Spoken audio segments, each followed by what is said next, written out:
ఏపీలో మందుపాపులు గంజాయి మత్తులో వీరంగం సృష్టించారు. కోనసీమ జిల్లా కె గంగవరం మండలం మసకపల్లిలో మంత్రి వాసంశెట్టి సుభాష్ కాన్వాయ్ను అడ్డుకున్నారు. గంజాయి మత్తులో మేం కాపులం, దివంగత ఎన్జీ రంగా వారసులం, నిజమైన కాపులం ఎవడ్రా నువ్వు అంటూ రెచ్చిపోయారు.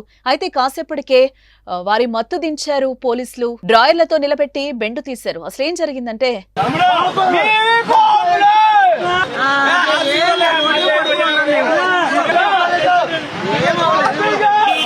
ముంపు ప్రాంత బాధితులను మంత్రి సుభాష్ పరామర్శించి తిరిగి వస్తుండగా కోనసీమ జిల్లా కె గంగవరం మండలం మసకపల్లిలో కొందరు యువకులు కాన్వాయ్ కట్టుపడ్డారు.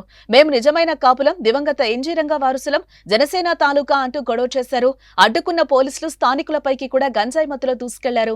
దీంతో అదుపులోకి తీసుకున్న పోలీసులు మత్తు దించారు. తమదైన శైలిలో ట్రీట్మెంట్ ఇచ్చారు. డ్రాయర్లపై ఫోటోలు తీసి సోషల్ మీడియాలో పోస్టు చేశారు. ప్రస్తుతం ఈ దృశ్యాలు వైరల్ అవుతున్నాయి. యువకులంతా రాజమండ్రికి చెందిన వారిగా గుర్తించారు.